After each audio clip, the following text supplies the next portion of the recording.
Kemudian rencana kedua tersangka ini, apabila korban meninggal dunia, mereka akan melangsungkan pernikahan. Atas kuasa. Assalamualaikum warahmatullahi wabarakatuh. Apa kabar teman-teman? Semoga kalian dalam keadaan sehat dan tak kurang suatu apapun. Semoga selalu menjadi pribadi yang sukses dan bersahaja. Kali ini saya membahas tentang sebuah tragedi memilukan di Karawang, tepatnya di Dusun Mekarjaya. Peristiwa ini terjadi pada tahun 2022 dan tepatnya pada tanggal 22 Januari. Kisah ini menceritakan tentang seorang pengusaha dan petani sukses yang bernama Muhammad Ota, sekitar usianya 52 tahun, dan dia mempunyai istri yang cantik, seksi, Ainul. Usianya sekitar 39 tahun. Dan usut punya usut, ternyata nih dari istri barunya itu mempunyai hubungan terlarang dengan seorang pria yang bernama Adaman. Dan kemudian mereka mempunyai sebuah mimpi, merajut asa agar mereka bisa hidup lebih indah tanpa seorang Muhammad Ota. Dan akhirnya terjadilah konspirasi dan mereka merencanakan, dan terjadilah ketika Muhammad Ota dibuat meninggoy. Nah, mereka simak seperti apa sih video selengkapnya. Coba kalian siapkan cemilan agar lebih nikmat untuk menyaksikan video selengkapnya. Yuk, mari kita simak. Suasana di Dusun Mekarjaya itu begitu tenang, kemudian kehidupannya begitu rileks, dan udaranya cukup bersih. Dan di sana ada sebuah keluarga yang kepala keluarganya itu bernama Muhammad Ota. Dia itu usianya cukup matang, berusia 52 tahun. Untuk dari usia yang sematang itu, dia yang mempunyai harta yang bergelimang harta karena dia seorang petani sukses. Dari apa yang dilakukannya, dia menjadi seorang pengusaha beras yang cukup sukses juga. Dan dengan sebuah kehidupan yang boleh dibilang cukup mapan, otomatis di usia yang cukup mapan ya, meskipun dia sudah mempunyai anak yang begitu besar, sudah pada dewasa, dia mempunyai sebuah kelebihan, tentu saja bisa menggait wanita yang diinginkannya. Dan kemudian dia mempunyai istri yang cukup cantik, terus kemudian menarik, usianya itu baru berusia 39 tahun. Dan seperti layaknya keluarga pada umumnya, otomatis ya, karena keluarganya cukup mapan, mereka hidup berbahagia. Tapi lama-kelamaan terjadi sebuah pertengkaran kecil yang kemudian menjadi sebuah pertengkaran yang besar. Alih-alih dari seorang Muhammad Ota sebagai kepala keluarga yang berusaha untuk menenangkan hati istrinya, dan kemudian dia itu dengan kata-kata yang lembut, tetapi malah sebaliknya, Muhammad Ota sering melontarkan kata-kata yang cukup menyakitkan. Nah, otomatis bukannya istrinya itu memperbaiki hubungan dengan cara lebih ke pendekatan, ternyata dia mempunyai cara yang salah, yaitu dengan pelarian. Pada awalnya Nur Hayati hanya sekedar berteman dengan seorang laki-laki yang bernama Adaman. Usianya sekitar 33 tahun. Dan kemudian dari awal mereka hanya sekedar ngobrol, bicara santai. Hari berganti hari, bulan demi bulan, ternyata dari Nur Hayati itu menyimpan sebuah rasa. Dan terciptalah sebuah hubungan terlarang di antara mereka. Dan kemudian tak terasa pula hubungan itu mencapai 1 tahun. Dan dari sinilah mereka itu mempunyai ilusi agar mereka bisa hidup lebih tenang dengan penuh kebahagiaan seperti layaknya seorang pasangan yang begitu bahagia. Tetapi tentu saja ada suatu masalah. Tentu saja Muhammad Ota. Dari titik inilah ketika logika itu digantikan dengan nafsu, akal sehat digantikan dengan sebuah ambisi. Mereka bukan hanya ingin hidup bersama, hidup lebih bahagia, seperti layaknya pasangan pada umumnya, memiliki anak, kehidupan yang cukup mapan, karena dari suami sah Nur Hayati itu mempunyai harta yang cukup banyak. Dan kemudian mereka merencanakan sebuah konspirasi agar Muhammad Ota itu meninggoy. Rencana itu tidak terjadi semalam. Mereka merencanakannya dengan dingin melalui pesan WA, dan kemudian meskipun dari awal dari perencanaan tersebut itu pernah gagal, dan kemudian mereka pantang menyerah dan kemudian menyusun agar rencana itu dapat berlancar dengan rapi. Dan tepatnya pada tanggal 21 Januari tahun 2022, pada hari Jumat, Nur Hayati itu berniat membuat sebuah perencanaan yang cukup matang, yaitu dengan membiarkan dari jendela kamar milik suami itu nggak dikunci. Ya tentu saja agar selingkuhannya itu dapat melancarkan aksinya. Dan tentu saja pada malam itu, ketika malam terasa tenang, sunyi, dan kemudian pada akhirnya seorang Muhammad Ota itu dieksekusi oleh pria yang dijadikan selingkuhan istrinya dengan sebuah alat penumbuk padi. Dan akhirnya di tempat yang seharusnya itu menjadi sebuah tempat yang paling aman, karena itu adalah rumah yang dibangunnya dengan susah payah, dengan penuh keringat, tapi ternyata dia mengembuskan nafasnya di rumahnya sendiri dengan rencana dari istrinya sendiri.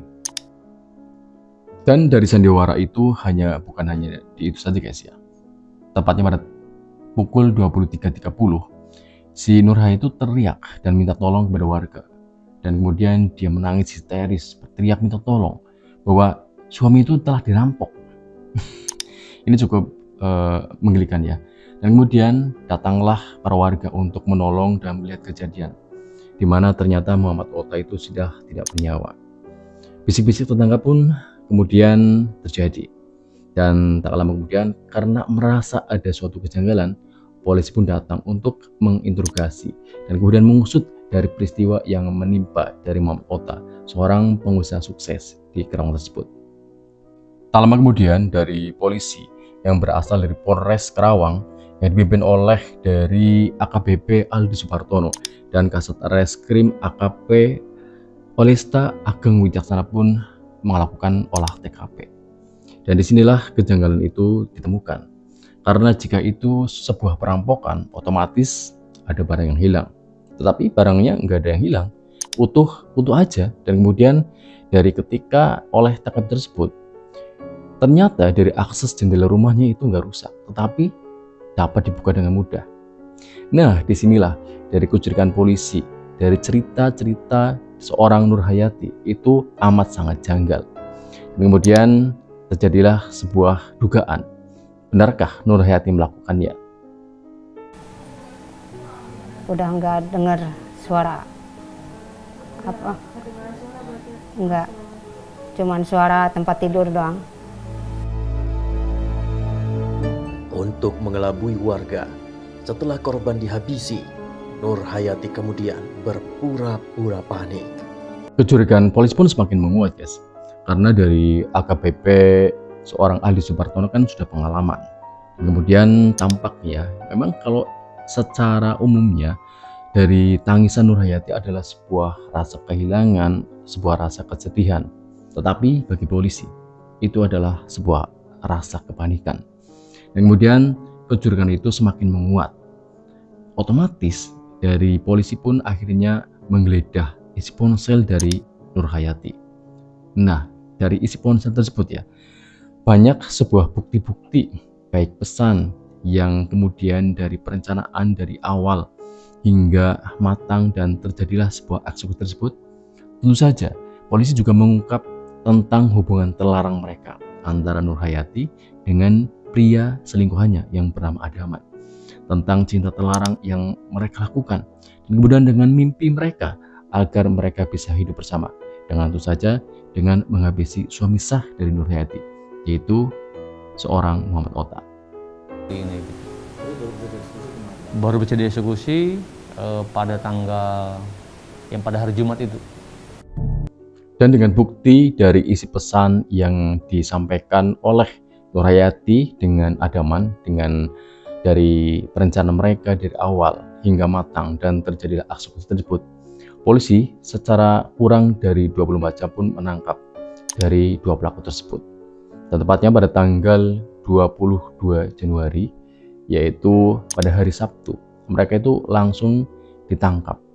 Dan 2 hari kemudian, pada tanggal 24 Januari tahun 2022 hari Senin, akhirnya mereka resmi ditetapkan sebagai tersangka atas peristiwa yang menimpa Muhammad Ota.